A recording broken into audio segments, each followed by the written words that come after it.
que le hace justicia a una parte de mi vida, porque desde niño yo tuve la suerte de que me llevaran con 7 años a ver un espectáculo de zarzuela, al Teatro de la Zarzuela.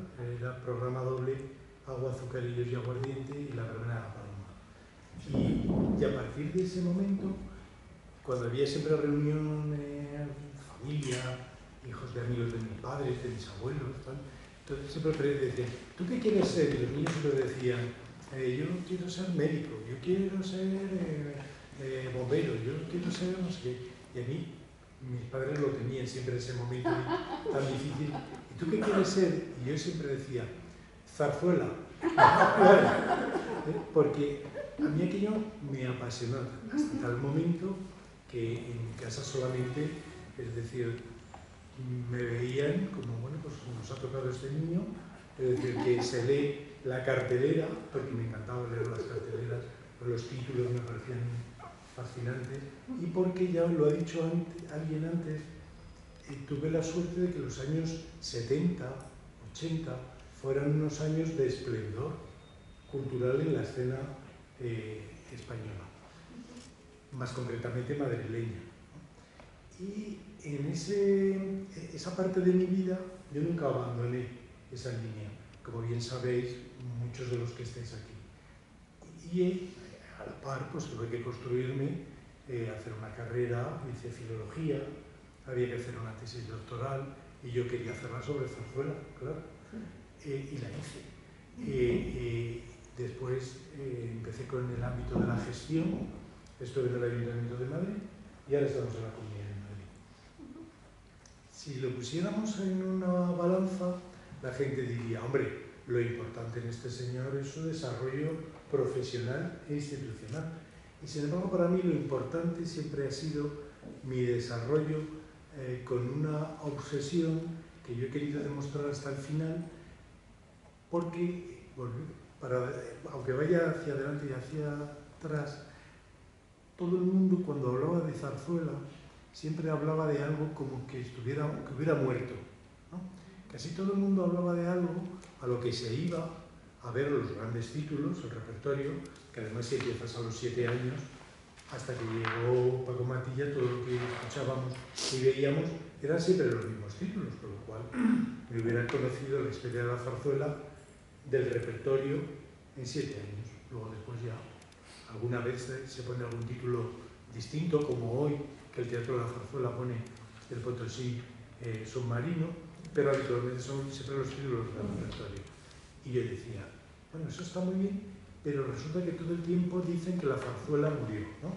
Pero por otro lado, yo escuchaba todo el tiempo, vamos a ir a ver tal obra, tal título, tal no sé qué, que eran revistas, lo empezaban a llamar teatro musical, vamos a ver un musical nuevo, no sé qué. Y yo pensaba, pero todo esto, que no es el musical anglosajón, es decir, yo no voy, cuando digo de la zarzuela musical, no me refiero de Carlomonte en Montecarlo, que es la primera zarzuela que se estrena en 1939, no me refiero de Carlomonte en Montecarlo a Wicked, no, porque es otro mundo. El mundo anglosajón siempre ha tenido un teatro musical muy rico, pero que bascula en otros ámbitos.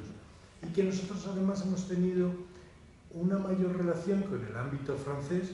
De hecho, la zarzuela que hoy se estrena es de los Bufos, y el teatro de los Bufos, bueno, pues ha tenido mucha influencia luego después en todo el desarrollo de nuestra zarzuela. Pero no así el mundo anglosajón. Gilbert O'Sullivan tuvieron una influencia muy de refilón en nuestro mundo creativo. Nuestro mundo creativo iba por otras líneas. ¿En qué coincide con el mundo anglosajón? En que verdaderamente siempre ha sido una industria. Cosa que en este momento, por desgracia, hay que decir que la zarzuela no tiene músculo industrial. Sí que lo tiene el musical, sí que lo tiene otro tipo de teatro, pero la zarzuela como tal no tiene músculo industrial. Se hace todo el tiempo en un teatro público, en un teatro nacional, y las compañías que transitan los teatros privados son muy pocas, cada vez son menos, y con muchísimo esfuerzo suelen sacar adelante el repertorio, quitando algún ejemplo muy concreto, como es en este caso Concierto 21, ¿no? Todos los demás no bucean en la búsqueda de títulos porque saben que eso no atrae al público y al final es una pescadilla que se muerde la cola. Entonces, ¿qué ocurre? Que nuestro teatro musical se inventa siempre bajo un paraguas que es muy curioso, y es que es un teatro musical que nace en el siglo de oro, que nace en el barroco, que por eso se llama zarzuela, nace de las zarzas que había en el Teatro de la Zarzuela, ¿no? En el Palacio de la Zarzuela. Y en el Palacio de la Zarzuela se hacen fiestas reales, y para esas fiestas reales Lope de Vega escribe una obra y le pone música a Juan Hidalgo, y luego Calderón de la Barca escribe otra. Entonces ahí empieza lo que se empieza a llamar fiestas en la zarzuela, y lo que acaba denominando al teatro con música como zarzuela. A partir de ese momento, el nombre zarzuela aparece y desaparece a lo largo del tiempo. En el siglo XVIII sigue estando vigente, pero está muy dormido porque los géneros son otros. Y en el XIX, de pronto, renace la zarzuela. Ahí hay un mago que se llama Barbieri, acompañado de otros compositores, que renacen el género. Y desde ese jugar con fuego hasta la actualidad se marca una especie de obra que está en unos parámetros poéticos en 2-3 actos, con ballet, con alternancia de lo que es el libreto, lo que es el texto y lo que es la música y las partes cantadas que siempre se repiten, la romanza, el preludio, la romanza, el coro, el concertante de final de segundo acto. Todo eso tiene una poética que se repite y que si uno se sienta a ver cualquier zarzuela grande, siempre ve esas costuras, ¿no? Incluso hasta en la última que se ha estrenado, que ha sido El orgullo de quererte, en los teatros del canal.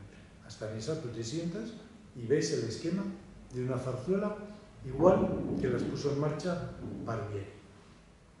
¿Qué ocurre? Que a Barbieri influyeron en este ámbito francés los bufos, y en el ámbito de desarrollo, como siempre contamos la historia, como si todo pasara en una hora, que es más o menos el tiempo que yo tengo, luego no se me va a olvidar. En ese desarrollo histórico pasan muchos años y el público se agota, se cansa, y de pronto se crea otro fenómeno que es el género chico, que ha servido para que muchísima gente lo confunda. Cuando habla de zarzuela, habla de género chico. ¿Por qué? Porque la zarzuela ha sido un paraguas, un nombre, una denominación superior que acoge y alberga otras terminologías muy distintas entre sí. ¿Qué tiene que ver una zarzuela barroca con una revista de Celia Gámez? Pues no tiene casi nada que ver. Si uno bucea, encuentra más cosas, porque no es lo mismo el vergonzoso en Palacio de Tirso de Molina que la hechicera en Palacio de Padilla, pero sin embargo hay algo en el título, ¿verdad? El vergonzoso en Palacio, la hechicera en Palacio. Nuestros autores, nuestros escritores de la zarzuela no eran idiotas, no eran unos señores que escribían aquello para ganar dinero, no, eran gente muy culta, que normalmente vivían también de otras cosas. A veces eran, en la amplia mayoría, eran también los empresarios, pero a veces también eran periodistas de su época. Incluso algún político hay que se inició, Ramos de Castro, que es autor del texto de la hechicera, de la que luego, si tú me lo permites, voy a hablar un poquito más. ¿Qué ocurre? Que en ese desarrollo del género chico, ahí empieza un árbol sin fin. ¿Por qué? Porque ahí se cuelgan muchas maneras de entender un tipo de teatro que solo tiene en común que tiene un texto y una partitura. Y entonces a partir de ahí nace la revista política. Después de la revista política viene la revista de espectáculos, la revista frívola, y luego ya la propia revista después del año 39, que es a donde vamos a ir. Después del año 39 tiene que ocultar su nombre y aparece denominada de otras cosas. Pero ojo, eso, aparte de que fuera por una obligación de la censura, también lo era porque era un gusto del propio género. El género nunca se ha denominado como zarzuela, en algunos títulos sí, pero siempre ha transitado entre comedia lírica, viaje, pasatiempo, pasillo, es decir, que ha tenido unas denominaciones que además ha ido aderezando como si fueran apellidos con nombres que yo creo que a los propios autores le hacían gracia y al público que reconocía el género decía, esto es un pasillo veraniego. Bueno, pues es un género nuevo que a lo mejor solamente tiene un título, pues ustedes me perdonen, pero es tal. Pero en el fondo la gente siempre decía, oye, hoy vamos a ir a la zarzuela. Es decir, iban a ver zarzuela. Era zarzuela, era teatro con música. Y eso a mí me empieza a chocar y yo empiezo a decir, pero si esto que se ha muerto, luego yo vivo en una casa que no paran de ir al teatro a ver teatro con música, ¿no? Es lo que les gusta, no les gusta ir a ver los grandes éxitos que había en la cartelera de teatro dramático y que yo me los leía, ¿no? E incluso esporádicamente iban a cosas de danza o de flamenco, pero no era habitual en su desarrollo. Su desarrollo es que iban a ver teatro con música. Y yo decía, pero si la gente va tanto a ver teatro con música, esto quiere decir que la zarzuela no se muere en el 36, como nos están diciendo, como si de pronto un día y hubiera... ¿Qué ocurre? Que yo empiezo ahí ya a mirar, es decir, y a ver cosas. Luego la vida me lleva porque la tesis no la puedo hacer justo cuando termino los cursos de doctorado, porque me llaman del Ministerio para el Centro de Documentación Teatral, y a partir de ese momento lo que es el cuerpo de la tesis yo lo tengo que ir haciendo como a escondidas, ¿no? En los ratos libres en casa. Y mientras en paralelo pues trabajo para vivir, que es muy honroso y además en sitios maravillosos. Con lo cual lo he ido alternando hasta que al final he podido leer la tesis y sacar la conclusión en la que aparecen durante todos estos años, desde el 39 al 2022, 400 títulos, 410 títulos. Entonces, ¿cómo se puede decir que la zarzuela ha muerto si genera 410 títulos, ¿no?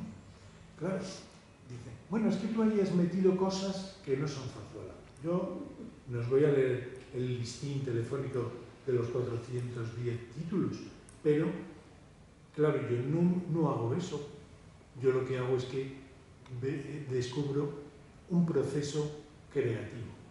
Yo veo que antes de la Guerra Civil se recupera en los años 20-30, sobre todo a través de Vives y su Francisquita, ¿no? Que es también un icono, ¿no? Pues ahí a partir del año 25-27 se empiezan a recuperar unos títulos de zarzuela grande que hacen como generar lo que nosotros llamamos la edad de plata, ¿no? Es decir, que de pronto si había habido una edad de oro a finales del 19, ahora viene una edad de plata. Cambian los compositores, cambian los libretistas, cambian los títulos. Si antes hablábamos de Jugar con Fuego, ahora hablamos de Francisquita. Es la época que en el fondo incide letalmente en el repertorio y ahí aparecen pues, Caleseras, Huéspedes del Sevillano, todos los grandes títulos de los compositores de ese momento, que son Alonso, Guridi y El Caserío. Traía una cosa de ayer que me hizo muchísima gracia porque uno de los compositores más importantes que hemos tenido y que tenemos todavía vivo es Manuel Alejandro. Las canciones de Manuel Alejandro son maravillosas.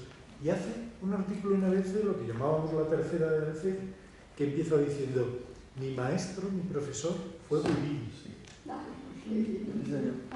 Entonces, es curioso, ¿no? Porque todo es como un árbol que está entrelazado. Si las canciones de Manuel Alejandro hubieran provocado una obra de teatro con música, habría sido una zarzuela maravillosa, porque este señor tenía en la cabeza a Guridi como maestro, ¿no? Entonces, ¿qué ocurre? Que ese momento previo a la Guerra Civil, ahí hay una serie de títulos de zarzuela grande que impregnan, ¿no? Pero que también conviven con un género que había tenido una eclosión como era la zarzuela la revista frívola, donde ahí hay un paradigma que es las leandras del maestro Alonso. Bien, verdaderamente ese es el mapa en el que está la zarzuela antes de la Guerra Civil, por no hablar de toda su proyección en Hispanoamérica. Viene la Guerra Civil y ahí hay también una brecha, y es que de pronto yo oigo a mis abuelos, que eran muy teatreros, pues yo durante la guerra, pues esa la vimos durante la guerra. Sí, esa luego fuimos a Eslava y la vimos, pero esa era durante la guerra. Y yo decía, esto es durante la guerra, luego de meterse todo el tiempo y evitar las bombas, era en el teatro. Qué familia tan curiosa me ha tocado, ¿no? Y evidentemente descubro que hay un libro de Fernando Collado, que se titula El teatro bajo las bombas. Ustedes me perdonarán, pero es un libro así, no como el mío que se queda en nada, pero es un libro así. En ese libro él desarrolla todas las obras de teatro que se ofrecen durante la Guerra Civil, porque la ciudad no deja de tener una vida cultural durante la guerra, y en esa vida cultural se estrenan. Aquí está metida como última en este CD, está metida la Giralda, y se estrena durante la guerra. Justo cuando termina la guerra. Justo cuando termina. En Barcelona. En Barcelona, en el Cómico. Bien, pues, es decir, estos autores seguían escribiendo, seguían estrenando en esos 3 años, y se estrenaban cosas a veces de mayor enjudía o menos. Por ejemplo, Uridi estrenó una zarzuela con texto de Arniches, de la que nadie habla, que se llama Marielle. Bien. ¿Qué ocurre? Que de todo ese momento parece, claro, el ser humano al final va poniendo como cotas en el recuerdo, ¿no? Y dice, un día empieza la guerra, se acabó todo. Un día termina la guerra, empieza todo. Pues no. Es decir, las cosas son más transitables, ¿no? Es decir, hay ahí un mundo donde efectivamente, por desgracia, habría días que no habría teatro en Madrid y que la gente no podía ir a ver teatro. Lógicamente tenía que salvar el pellejo, claro, para empezar, o comer, o cada uno su problemática, pero existía. Y también, para hacernos una idea, se convierte a través de la impronta teatral que tuvo la República, se convierte en algunos teatros ya en germen de lo que después van a ser. Es decir, en los años 30 se valora que tiene que haber un teatro que cuide de la zarzuela, porque los costes que conlleva la zarzuela, lo que yo estaba hablando del paño industrial, no pueden ser sujetados solamente por unos empresarios. Tiene que haber un tutelaje institucional, y entonces se crea el Teatro Lírico Nacional y no se sitúa en el Teatro de la Zarzuela, que curiosamente en esos momentos ofrecía flamenco, magia, revista, sino que se sitúa en un teatro que fue una catedral del género, que era el Teatro Calderón. Curiosa la vida, ¿no? En el Teatro Calderón es en donde se produce el estreno de Luisa Fernanda y es en donde se ofrecen grandes títulos. Se estrena también La Rosa del Azafrán, de Guerrero. Y en el Teatro Calderón tiene lugar una cosa, está el germen de lo que luego va a ser lo que hoy conocemos por el Teatro de la Zarzuela, ¿no? ¿Qué ocurre? Que los compositores que ahí escriben están en su plenitud, la plenitud de Moreno Torroba, la plenitud de Guerrero, de Alonso, de Uridi. Claro, estos señores que estrenan poco, pero estrenan durante la Guerra Civil.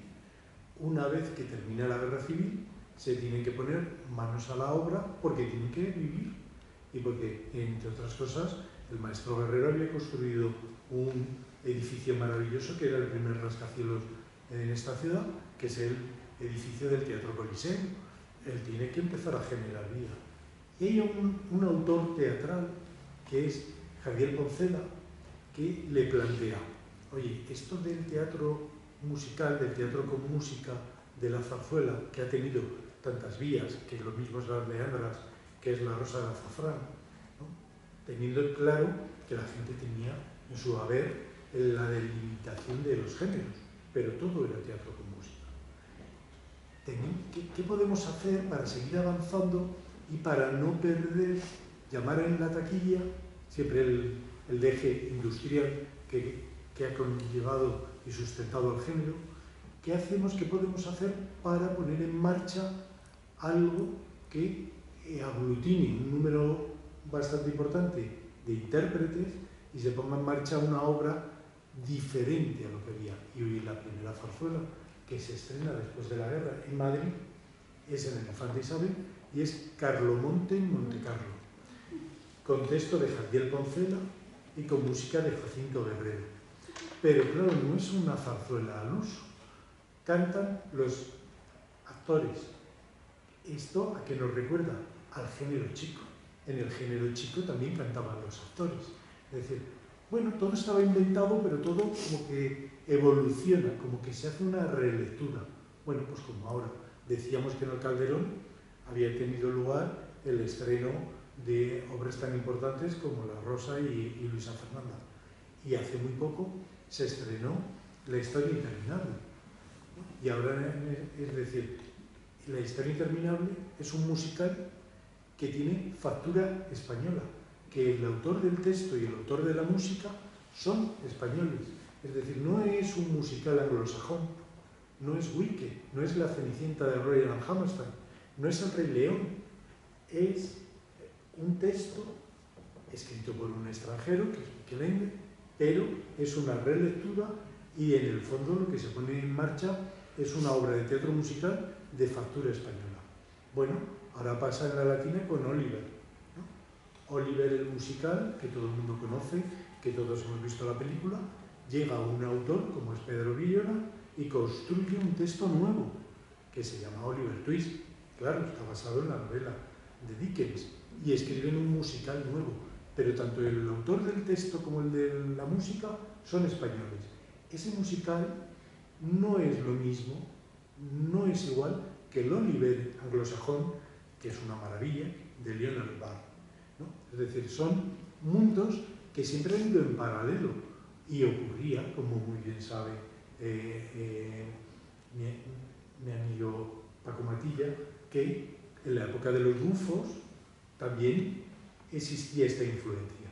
Y si se había hecho una opereta, Offenbach había hecho un Robinson Crusoe, pues aquí Barbieri pone en marcha una zarzuela que se denomina Robinson. ¿Qué ocurre? Que siempre hay unos elementos muy diferenciadores de nuestro teatro musical. Primero, el punto de vista del humor no es igual que el humor anglosajón ni que el humor francés, y es un puntal básico a la hora de entender la poética. ¿De dónde viene este humor? Pues viene del siglo de oro, de aquel palacio de la zarzuela donde nace el género. Y ahí había una misma transmisión en la que estuviéramos hablando siempre del problema más gordo que estuviéramos hablando, estaban los cómicos. Y cuando está Fuentevejuna en el momento más terrible de Fuentevejuna ha sido quien mató al comendador, hay un cómico, hay un mengo que dice Fuentevejunica, señor. Es decir, que siempre hay un cómico, siempre hay un elemento cómico en nuestro teatro del siglo de oro. Y eso nos acompaña hasta hoy. Y esas obras, a partir del año 39, empiezan a ponerse en marcha.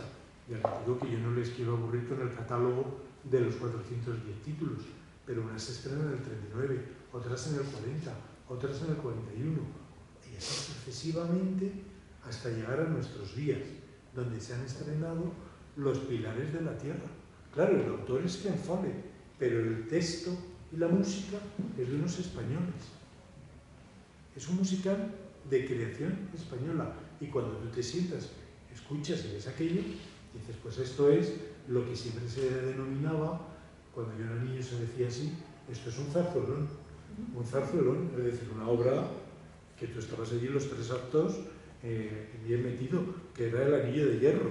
Pues es eso, es absolutamente heredera en la particularidad, en la poética musical y en la poética literaria. ¿Qué ocurre? Que en todo este devenir se van tomando también en cuenta la producción que nos ha llegado, en este caso no a través, como ocurre ahora, de producciones escénicas, sino a través del cine. Y el cine marca muchísimo. El cine había nacido en los años 20, el cine sonoro había nacido en el 27 y la película que pone en marcha el cine sonoro viene al cine Callao en 1929, 2 años después. Y a partir de ese momento es Guerrero con su productora y es Alonso con la productora de Fernández Ardavín quienes ponen en marcha todo un género de cine musical que bebe y vive en paralelo al cine americano.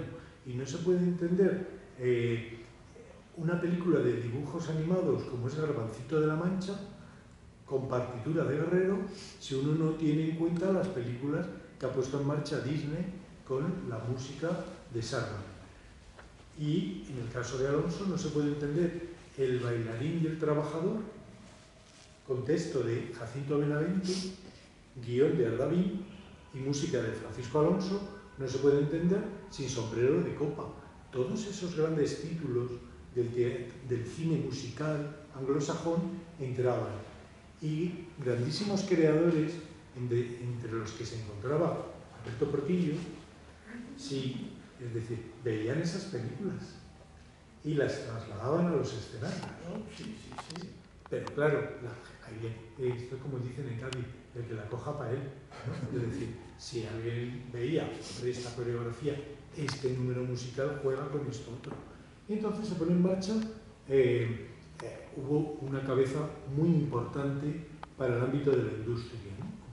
Como veis, yo voy casando los distintos ámbitos que generan este mundo tan complejo, porque esto no es autor y compositor, es un mundo más complejo. Hay cantantes, hay actores, hay orquesta, hay músicos, hay ballet.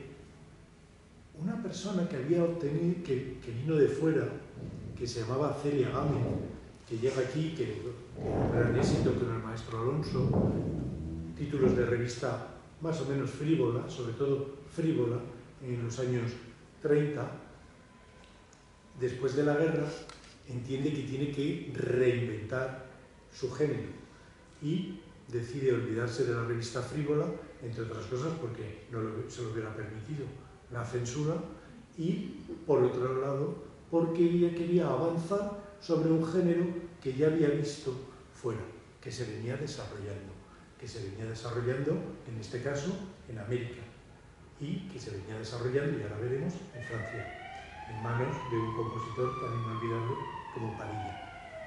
Ella dice, yo tengo que poner en marcha obras de teatro con música, musicales, que aquí no se llaman musicales, pero que al público le sigan atrayendo.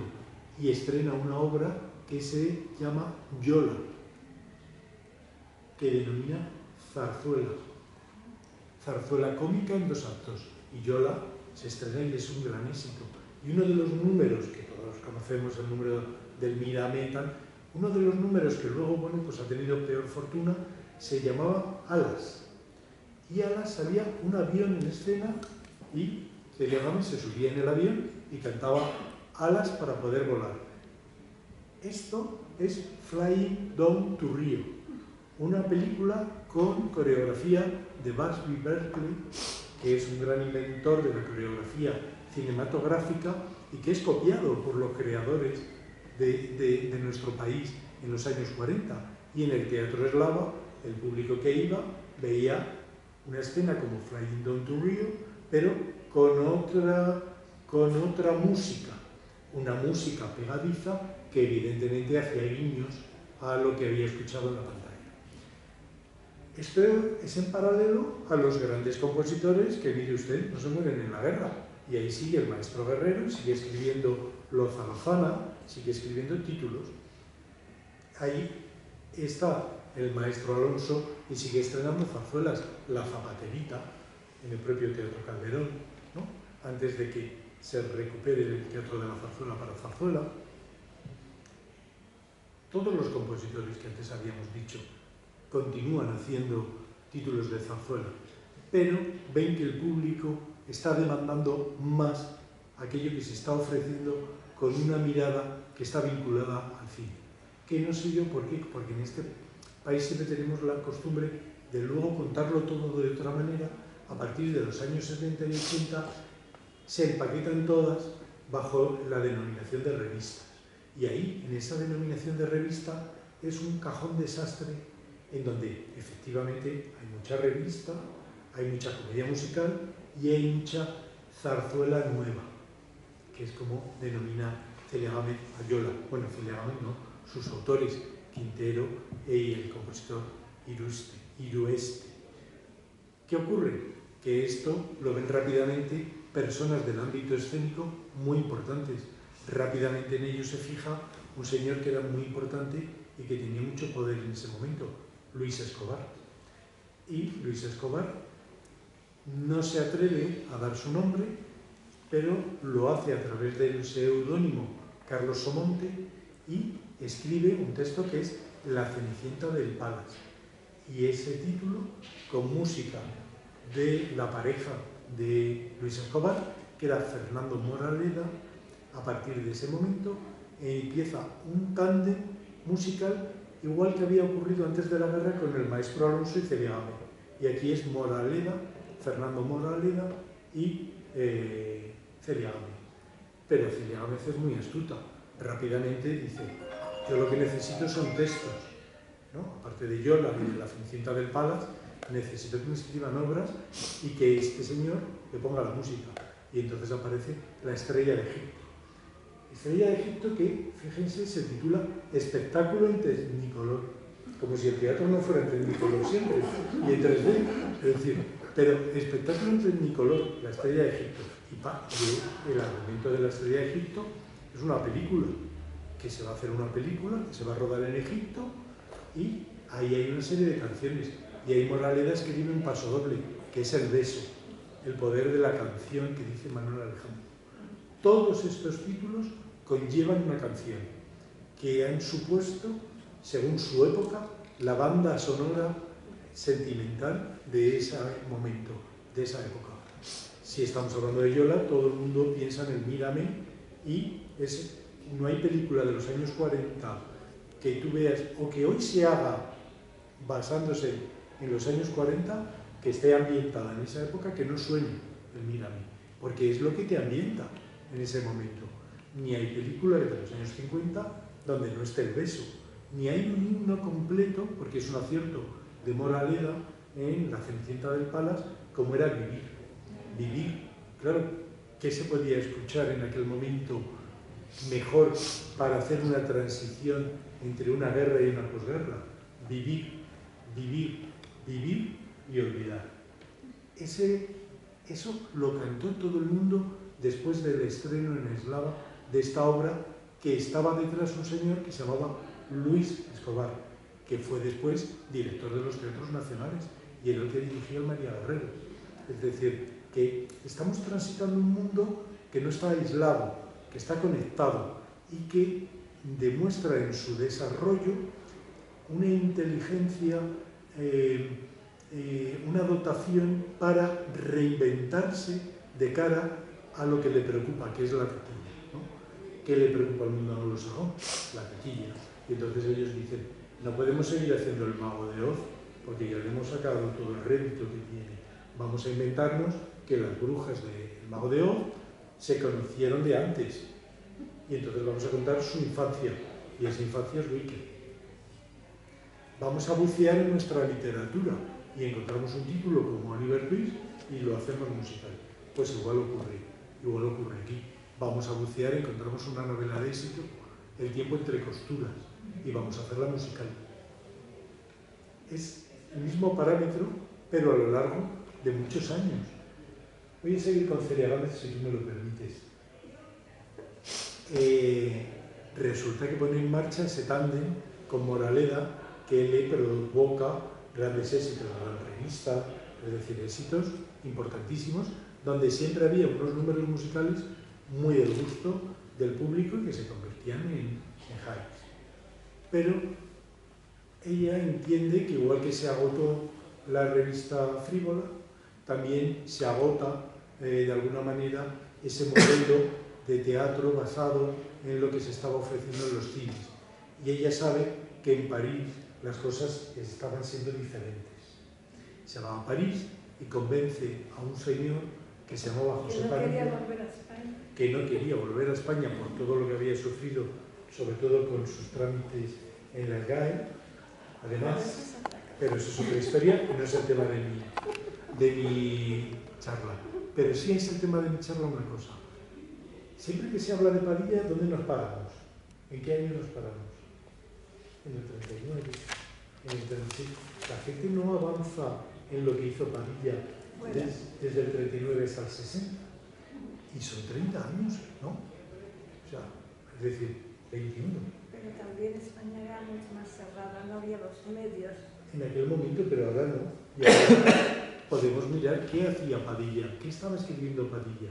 Y ahí va Celia Gámez y va y dice: usted, maestro, se tiene que venir y escribirme a mí algo que continúe siendo un éxito para mi carrera y que además luego sea copiado, porque claro, todos estos títulos luego eran copiados, repetidos, es decir, y ahí hay una caterva de compositores y de escritores, todos cada uno con una fortuna diferente.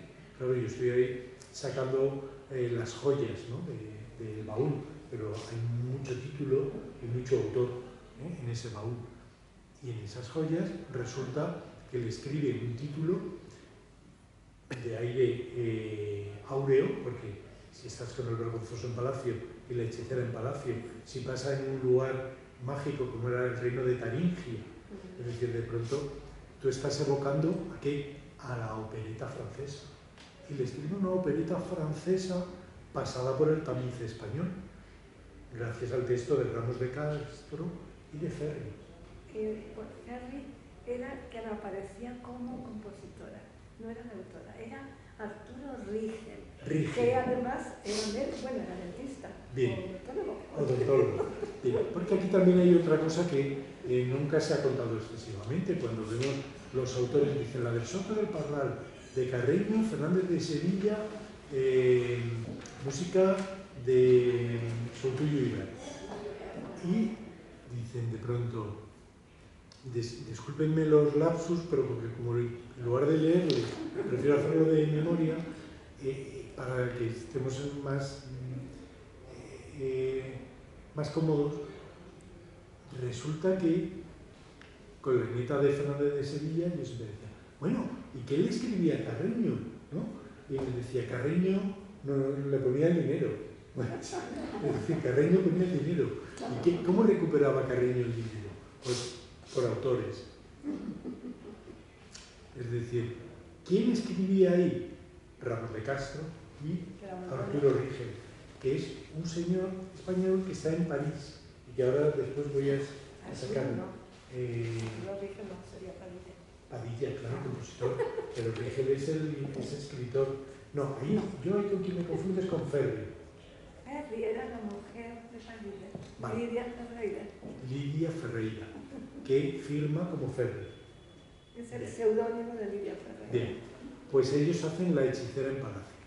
Y dices, bueno, pues La hechicera en palacio, lleno de números de opereta, pero ¿por qué esto salta a la calle y tiene 1111 representaciones? Que ya es tener. Quisiéramos tener 1100, 3 años consecutivos en el Teatro Alcázar con La hechicera en palacio. ¿Por qué? Porque hay unos números musicales que se denominan números musicales bomba, que son los que enseguida se hacen del pueblo. Como decía Machado, cuando la poesía la coge el pueblo y la hace suya, ¿no? Pues igual, y ahí había 2 números. Uno que tengo que seguir contando de Celia, si es que es así, que tú estás aquí para corregirme, y otro que va de suyo, que era La novia de España. La novia de España se convierte en un high rápidamente, es un éxito y es un paso doble que ha quedado canónico. Pero ahí hay un número que está escrito para un dúo y que cuando lo está ensayando el dúo cómico, Celia Gámez le dice al compositor, ese número no es para el dúo cómico, ese número es para mí. Esto se arregla, pero ese número lo canto yo. Va a ser un número cómico. Y va a ser un número cómico. Y así nace La estudiantina portuguesa. la estudiantina portuguesa, que la seguimos cantando todos, que en la revolución de los claveles en Portugal supuso el himno de la revolución de los claveles. Es decir, ¿hasta dónde llegan nuestros compositores?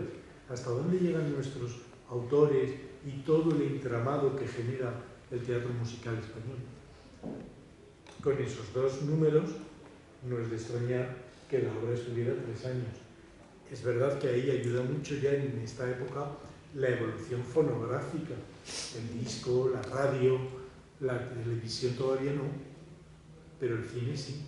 Y uno puede trastear en el nodo y encontrar en el nodo, hoy asistimos al estreno de La Estrella en Egipto en el Teatro Alcázar de Madrid, ¿no? Es decir, que verdaderamente el teatro musical en español, la zarzuela, sigue vivo durante todos esos años, sigue camuflado en las diferentes maneras de hacer y de construir de estos compositores. Alonso y Herrero ven enseguida que ahí hay una mina y dicen, sí, yo aquí haciendo la zapaterita, Manuelita Rosas, no salimos de pobres. Y sin embargo, si hago Doña Mariquita de mi corazón, que son operetas, que a veces se titulan arrevistadas, Róbame esta noche, donde hay unos ecos de Padilla lógicos, porque Padilla era un compositor a admirar, títulos que han quedado en el repertorio muchas veces no por el nombre del título, sino por algunas de las canciones que entraban dentro de estas obras. Y Guerrero hace lo mismo. Pero Guerrero descubre una cosa y dice de pronto, todo esto que tiene tanto éxito, la opereta, no sé qué y tal, cuando yo tengo un público aquí en la Latina que me está pidiendo otra cosa, me está pidiendo aquel sainete que se ofrecía en la Puerta de Apolo, ¿no? Aquel sainete que se hacía en el género chico. Y entonces decide ayudar a 2 personas que no lo estaban pasando bien, que eran las hijas de Enrique Paradas. Enrique Paradas había sido un libretista que, entre otras cosas, con el maestro Alonso escribió Las Corsarias. La letra de Banderita es de este señor, de Paradas y Jiménez. Bien, pues este señor, Enrique Paradas, durante la guerra, siempre cuando decían bombardeo, hay que bajarse, recogía unos folios y se bajaba con estos folios. Y sus hijas le decían, pero papá, ¿por qué te llevas esto? Y tal, le decía, esto es una mina, hijas, esto es una mina. Y papá murió y estas mujeres lo pasaban mal. Y fueron al maestro Guerrero y le dijeron, claro, como papá escribía para antes de la guerra, escribió un sainete, que ahora no se lleva. Y el compositor Guerrero dijo, este sainete lo voy a hacer yo en la Latina. Y se titula La Blanca Doble. Y entonces La Blanca Doble supone un revulsivo tal que hasta el cardenal Segura en Sevilla sale procesionando por las calles de Sevilla para pedir perdón por el éxito que había obtenido en la ciudad La Blanca Doble. Es decir, La Blanca Doble pone de pronto el foco en otra cosa, que no era la opereta, era el sainete. Pero a Celia lo del sainete como que no le gustaba mucho porque a ella todo aquello le parecía que tenía que seguir cantando el peche. Y vio que Padilla le hizo ojos al sainete. ¿Por qué le hizo ojos Padilla al sainete? Porque se le anticipó un libretista maravilloso que era Muñoz Román, que ya había estado en las Leandras y que había obtenido éxitos con Doña Mariquita de mi corazón, con Róbame esta noche, y de pronto él dice, si yo me caso con Padilla y escribimos un sainete con música, mejor dicho, escribimos 2, es decir, 2 sainetes con música, obtenemos éxito, pero esto no lo quiere Celia, esto tenemos que buscar a otra señora, y se buscaron a Gueta Clavel. Esas 2 obras son Ana María y La Chacha Rodríguez y su padre. Y fueron 2 grandes éxitos también del teatro musical que obtuvo Padilla. 3 títulos de Padilla seguidos cronológicamente en los años 50 hasta su fallecimiento en el año 60, que obtienen el mayor éxito. Ana María fue un éxito memorable. Es decir, toda la partitura de Ana María hoy es verdaderamente hechizante. Son títulos que uno piensa, es que este es el musical español por excelencia, ¿no? Esto que nos ha donado Padilla. Pero vuelvo al género chico que había transitado Padilla y que Guerrero había puesto en marcha con la Blanca Doble, y a partir de ahí se suman. El propio Guerrero le pone música a un texto de Rafael Fernández Sou, como es Tiene razón don Sebastián. Claro, a lo mejor esto hoy lo dices en la calle y nadie sabe de lo que habla, pero en aquel momento todo el mundo sabía lo que quería decir Tiene razón don Sebastián. Todo ese camino que se transita por ahí con el sainete, ¿no?, llegando a Dos Virginias, hay un momento de parón donde Celia Gámez otra vez dice: yo necesito otra cosa, porque mi camino es otro, mi público me pide también otra cosa, porque los públicos no es un público, no es como nosotros de esta mesa que vamos a todo, no, el público se selecciona y dice: mire, yo solo voy a danza, yo, que me gusta ir a casi todas partes, veo un público en el Auditorio Nacional, veo otro público en el Real, veo otro público en el Teatro de la Zarzuela, veo otro público en el Alcázar, veo un público... Son muchos los públicos. Y cada empresa, cada creador busca su nicho de mercado, busca su público. Y en ese caso, ¿qué hace Celia Gámez? Ella ve que ha habido ahí un fenómeno, también español, que se llama Luis Mariano. Y que Luis Mariano ha tenido un éxito terrible y que incluso sus operetas francesas se están llevando al cine y que en el cine se ha convertido en un mito para el público español. Entonces ella dice: bueno, yo voy a París, me veo con este señor y ya veo yo que me interesa a mí de allí. Y entonces, ¿qué le interesa ya de allí? El compositor. Y entonces se trae a Arturo Rigel. Y se trae al compositor, que ahora voy a tener que mirar esto. A Francis López. Y se trae a Francis López. Y Francis López le escribe un éxito memorable, que es El Águila de Fuego, para el Teatro Maravillas. El Águila de Fuego. Claro, los que no hablo del Teatro Maravillas actual, que está ubicado dentro del hotel, hablo del Teatro Maravillas que existía antes del hotel, y era un teatro completo. Y ella, como también hizo en Leandras, y como también hizo en La Cenicienta del Palace, exige la máxima inversión, compra de vestuario, diseños, coreografía, todo nuevo, todo diferente, todo distinto. Y El Águila de Fuego se posiciona. De ahí también salen 2 o 3 temas impresionantes. Y Francis López describe también Su Excelencia la Embajadora, que es otra opereta de gusto francés, ¿no? La Embajadora, también con guiños a la comicidad española, ¿no? Y cuyo éxito ya era más relativo. Y entonces ya sí que en ese mundo de los años 60, que es en donde estamos en este momento, sí que aflora un compositor que todo este tiempo había estado estrenando, 2 compositores, de los que yo no estoy diciendo nada, que habían estado estrenando, que eran Moreno Torroba y Pablo Sorozábal. Sorozábal escribe una gran parte de su obra durante todos estos años, casi la mayoría, Don Manolito, es decir, quitando las 3... Cristina Calderón, Don Manolito. También siguiendo estos ámbitos modernos, ¿no?, que incluso le dedica una romanza al fútbol. Es decir, ¿por qué? Porque ya empieza el fútbol a ocupar el lugar que ocupa hoy en día y se le dedica un número al fútbol. Don Manolito, Black el Payaso, que es una obra impresionante. Maravillosa, sí. Maravilloso, es de esa época, justamente. Sorozábal sigue avanzando también en la poética y piensa en su ópera, que no ha visto la luz hasta este siglo, que es Juan José, basado en un texto de Vicenta. Como siempre, la literatura de calado detrás de muchos de estos textos y de muchas de estas recuperaciones que se hacen, teniendo en cuenta que muchas de estas obras, a partir de los años 60, se iban quedando en los cajones, porque no había el pulso de la empresa privada que había habido anteriormente, por diversos motivos, porque legalmente se exigen otras cosas, porque las leyes de contratación pública van evolucionando y variando y no existían en los años 40 y 50, y entonces, como decían en la antología, aquella maravillosa de Juan María Alcalá, decían en aquella noche, y vosotras por llevarla, y dicen, nosotras por un bocadillo, ¿no? Es decir, que todo ese mundo que hoy vemos con cierta, bueno, pues que nos parece divertido, pues no tenía nada de divertido, y en el momento que empieza lo legal, pues empiezan también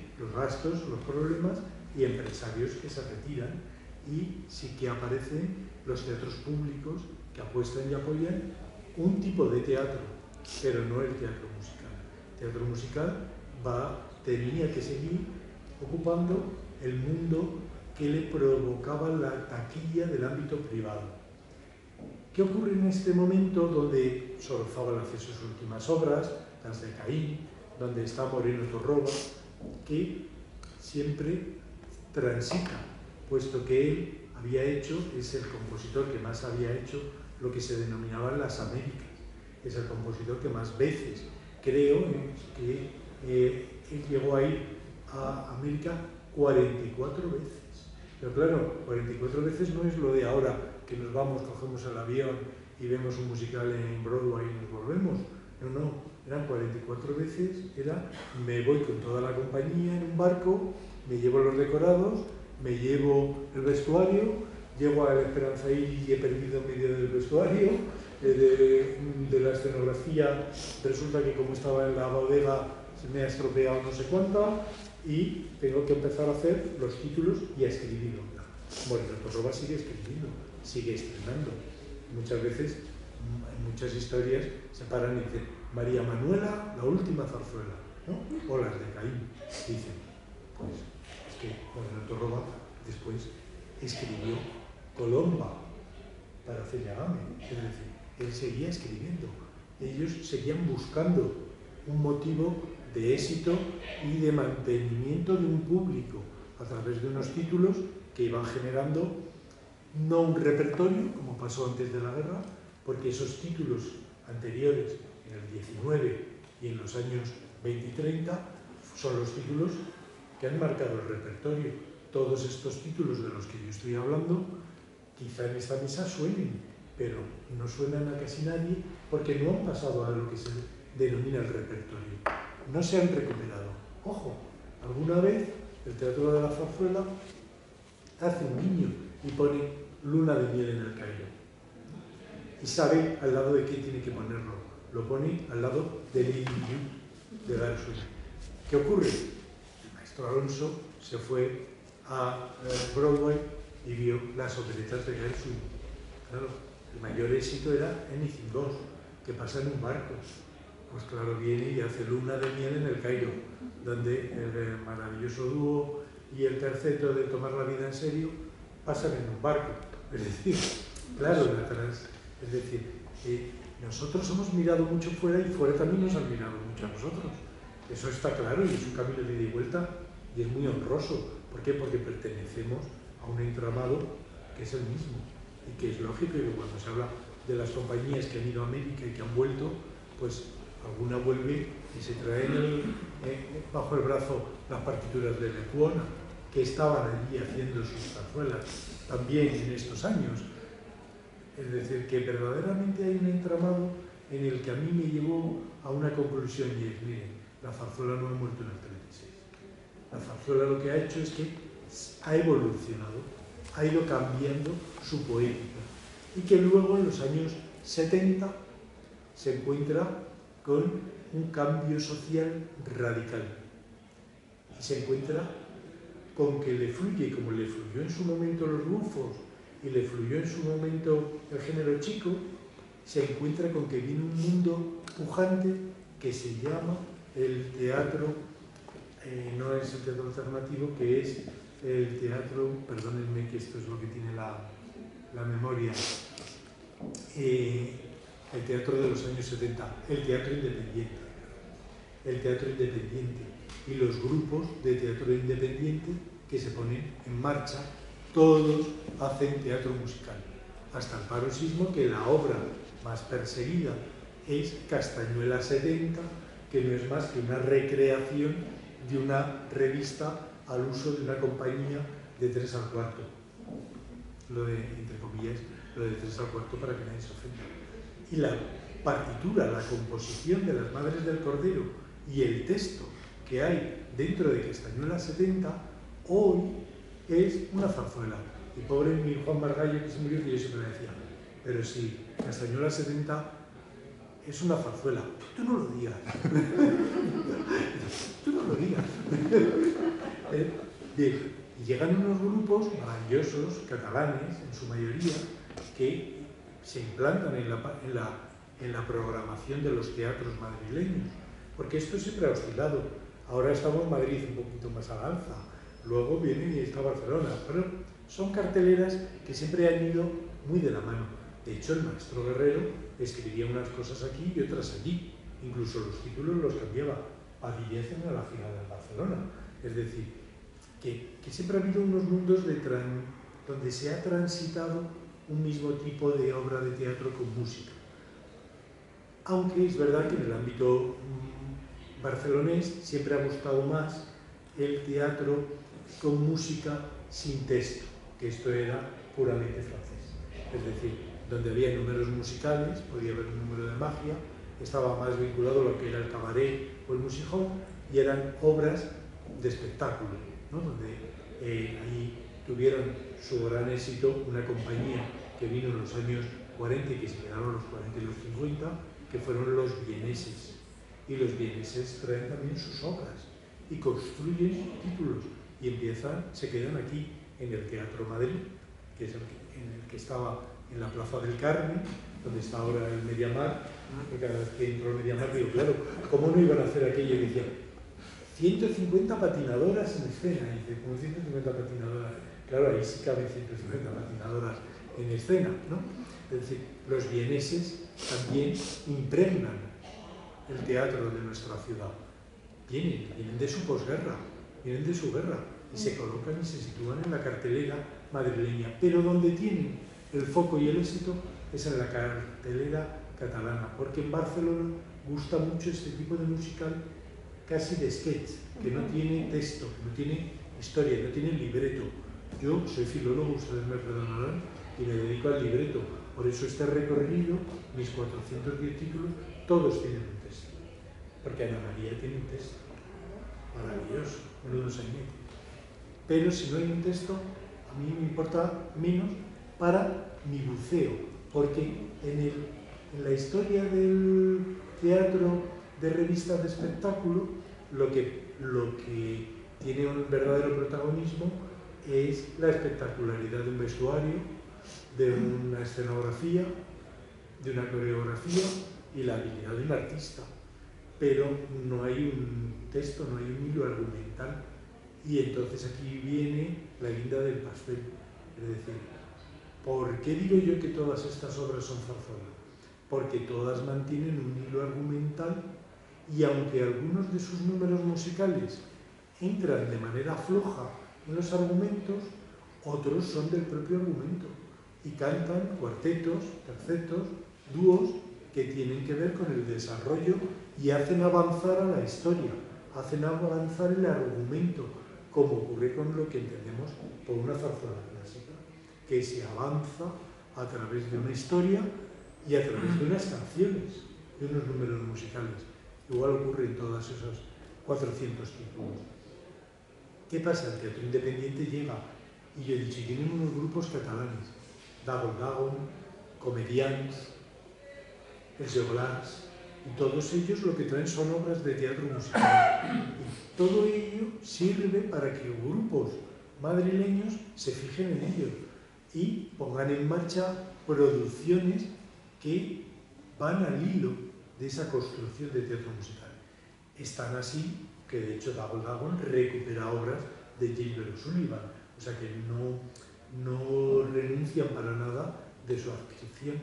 Y de hecho durante la pandemia tenían una revista en el Calderón que ellos denominan musical, que era Adiós Arturo. Y cuando tú ibas a ver Adiós Arturo, y aquello, la gente interactuaba, una revista. Y otro grupo que llega a hacer incluso un homenaje a la revista después del gran homenaje que se le tributó con las dos antologías de Por la calle de Alcalá, que fue La Cubana con Cómeme el coco negro. vamos avanzando en los años 80 y en Cómeme el Coco Negro se hacía una revisitación del teatro de revista con números que ya existían. Yo ahí me he apartado y he puesto, ojo, hay un mundo infinito que se denomina antología, que es casi un género en sí mismo, que ya viene de antaño, porque ya Guerrero y Alonso hacían sus antologías sobre sus grandes éxitos, pero que un señor muy inteligente y muy sabio, que era don José Tamayo, puso en marcha. Don José Tamayo, que es el que nos trae el primer musical anglosajón, que es al sur del Pacífico, a finales de los años 50. Es decir, que cuando dicen, por fin ha venido el musical a España. Bueno, pues no sé, vino en los años 50, pero es que después del sur del Pacífico vino Violinista en el Tejado, y vino Sonrisas y Lágrimas. Es decir, que hubo una serie, El Hombre de la Mancha. Es decir, hubo una serie de títulos que en los años 60 se empezaron a traer, a copiar. Pero es verdad que había otros compositores que querían transitar por otras vías y gentes inteligentes del teatro que querían poner en marcha otros modelos.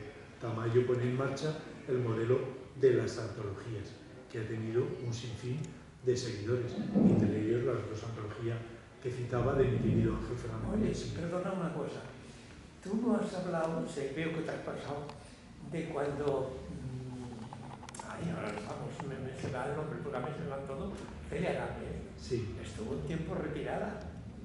Claro, por esas transiciones. Te iba a decir porque estuvo retirada un tiempo. Pero ella se retiraba, pero viajaba. Y me llamó, que no me acuerdo, porque yo supe de Juan cuando Reprecioso, yo hice la coreografía de ella en la zarzuela. Hicimos que fue un éxito enorme. Yo me acuerdo que terminaba de casarme, yo estaba con Pilar López, pero me casé en Barcelona y estando en Barcelona, que vivía mi mujer, me llamó Celia Gámez, que yo no había tenido trato con Celia Gámez nunca. Y me dice, Alberto, es que un día me parecería y me gustaría mucho que usted hiciera la coreografía. Digo, bueno, pues sí, yo iré a Madrid, porque sabes cómo estamos viviendo en Barcelona, vengo a Madrid, vamos a su casa que eran las Navidades, no sé, eran del 60 o del 59, pues yo me casé en 59.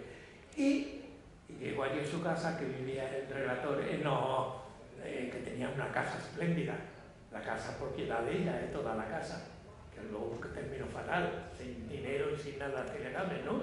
Y entonces yo subo con mi mujer ahí y me tiene unas cuantas chicas, todas preparadas, y dice, poner al niño a enseñar las piernas al señor Portillo, todas enfiladas y todas tuviendo las piernas. Eran chicas porque no eran bailarinas, había muy pocas bailarinas que habían empezado de conjunto, no había ninguna bailarina, todas.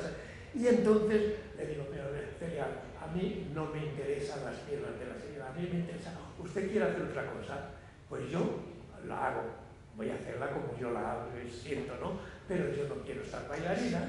Unas han trabajado conmigo en el Teatro Goya, que yo hice la primera cosa en el Teatro Goya, también con Marco Jasquerino, y no me interesa, tengo que buscar chicas que bailen. Y entonces yo venía muchas del estudio y esas chicas no aparecieron. Y luego cuando Celia fue un éxito enorme, yo tengo la portada de fotos del partido fue porque tengo muy mala memoria. Estoy perdiendo la memoria. Pero fue en el Teatro de la Zarzuela. Fue en el Teatro de la Zarzuela. En el Teatro de la Zarzuela. Bueno, ahí te claro, pero ahí ya estamos en una época que es diferente. Era el 60 o 71, claro. Sí, y que ya se va acercando más a lo que era la antología. Claro, sí, números que no están... Eso ya era más la antología, todo. Que no están entrelazados por un guión, por un argumento, por un texto, que de alguna manera es lo que sí construye el teatro con música. Pero eso es otro tipo de espectáculo. Pero económicamente ya estaba fatal ya, porque la casa luego la vendió, lo que tenía la casa que era de ella, propiedad de ella. Y cuando yo fui una vez, ya estaba en casa de unas amigas en de La Habana, me parece, y estaba viendo una casa horrible. Eso a mí me impresionó muchísimo. Una casa horrible, porque económicamente hablando. Luego yo fui muy amigo con Celia Gámez y mi mujer iba mucho al teatro y verdaderamente tengo muchas fotos con ella y nos llevamos muy bien. Y fíjate, en el ensayo allí en la zarzuela, estábamos ensayando. Yo tenía que dirigir el ballet y a ella. Pero los del conjunto yo no tenía, había un coro. Pero digo, eso no tenía por qué la obligación. Yo les dirigía, pero no tenía la obligación. Y entonces ponemos en la parte que tenía que hacer en el coro, esto se pone a ensayar. Y yo me pongo a ensayar aquí. Y Celia Gámez entra y se pone a ensayar con esa por aquí. Y le digo, mira Celia, una cosa. Si usted que esto no es parte mía para dirigir, yo tengo que dirigir al ballet y a usted. Por lo tanto, no. ¿Sabe lo que le digo? Que yo me voy. Estaba Moraleda sentada en un patio de butacas. La dejé ensayando, me marché a tomar enfrente una copichuela y cuando regreso me siento con Moraleda y no me acuerdo quién era el otro que estaba sentado. Y me dice, Alberto, pero sube. Digo, no es una parte mía que yo tengo que hacer la coreografía. Y ella se ha puesto por un lado porque le gustará más hacer lo que hace ella. Y al cabo del rato me dice, Portillito, Portillito, no sube. Digo, no, o sigue usted con ese número o la hago yo todo. Subí y lo hice yo todo. Pero verdaderamente lo fue. De todas formas, a mí no me gustaría que la imagen que se llevaran de estos años, que ahora yo acabo en la actualidad, es decir, transita o bascula en la figura de Celia. Celia es una parte, es decir, hay todo un mundo donde hay una riqueza en los compositores, en los escritores, que es absolutamente inasumible que no esté puesta en valor, más allá de figuras troncales, como Celia, por supuesto. Pero ocurre una cosa, perdona, mira, ocurre una cosa, que luego ha habido personas, como hablábamos de Tamayo, ¿no?, que han puesto en marcha fenómenos como la antología, pero ha habido personas como, por ejemplo, fue Adolfo Marsilla, que se centró mucho en los clásicos, pero que de pronto decide poner en marcha también musicales y que llama a un compositor como Antón García Abre y le escribe un musical para Concha Velasco que es Matajari. Esas son las obras que, con perdón, a mí me interesan. Son las obras, ya lo sé que las has hecho tú, y que además es un gusto porque según voy avanzando, más vas haciendo tú. Quiere decir que estaban hechas con calidad. Quiere decir que eran obras, que eran producciones donde había un texto, una historia, una partitura, una coreografía, una escenografía, un vestuario y unos intérpretes. Ahora estoy hablando de Concha Velasco. Es decir, por avanzar en los años. ¿Y qué ocurre? Que todo eso es lo que construye que yo diga que Matajari es una zarzuela de los años 80. Es decir, ¿por qué? Porque en aquel momento ya se pensó, si lo seguimos llamando zarzuela, el público no viene porque se cree que, esta es una zarzuela, no sé cuál es, porque yo solo me acuerdo de la del Soto del Parral, y se llama Matajari, pues no voy. Y sin embargo, si dices Matajari, el musical, todo el mundo piensa que es algo moderno. Estamos hablando de 1980 y estamos en 2025 y estamos 45 años después en unos parámetros muy similares, donde se ponen en marcha fenómenos que siempre van muy vinculados a estrellas, a figuras, se les monta, se les escribe para que estas personas tengan sus productos de exhibición. Pero también es verdad que conviven con unos compositores y unos escritores que hacen unas obras que de alguna manera ponen en marcha un nuevo fenómeno que hace que la zarzuela evolucione. Que no lo queremos llamar zarzuela, teatro musical, llamémoslo como sea, pero que hoy por hoy, cuando cogemos la cartelera, podemos ver desde El orgullo de quererte, que sí se denomina zarzuela, hasta Oliver Twist en la Latina, hasta Los pilares de la tierra en el Gran Vía, es decir, fenómenos de teatro con música que están escritos en nuestro país. ¿Qué ocurre? Que con el fenómeno industrial que había para el género en los años 20, en los años 30 y que sobrevivió en los años 40 y 50, eso declinó y murió en los 60. Pero ojo, no nos engañemos, también había compañías dramáticas en un número mucho mayor que al que existieron luego después de los años 80 y 90. Es decir, que los gustos del público también han ido acompasando el declinar o el devenir de este género, que para mí no ha muerto y que para mí sigue esperando y sobreviviendo a que lleguen nuevos fenómenos. En ese sentido ayudó mucho el teatro de la zarzuela, que ha puesto en danza Policías y ladrones con Tomás Marco o Tres sombreros de copa, con Ricardo Yorca a la composición, basado en la obra de Miguel Miura. El transitar por textos importantes para la historia de nuestro teatro es muy interesante a la hora de establecer un recorrido para el teatro musical. Trato de favor fue la última, con un texto de una persona mediática, que fue Boris Izaguirre, pero que también escribió un texto continuado. ¿Qué quiero decir? Que ahí está, que ahí transita, que de pronto me dicen, oye, tienes que ir al Lara, que han estrenado una cosa que se llama La Llamada y que está muy bien. Vas al Lara, ves La Llamada y aquello está 10 años en cartel y hacen la película. Y cuando uno lo ve, uno dice, esto es un sainete de los que ofrecían con género chico. Es decir, que sigue vivo nuestro género, se denomine como se denomine. Y ha sido un gusto y un placer, y el despertador de Eugenia me recuerda cesantemente que es el momento de terminar. Muchísimas gracias.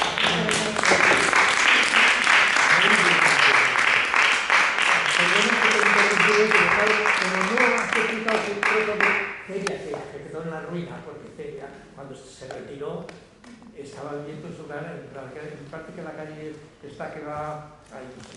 Tenía una casa espléndida, una casa propiedad de ella, y ella estaba viviendo allí. Cuando yo estuve en Barcelona, cuando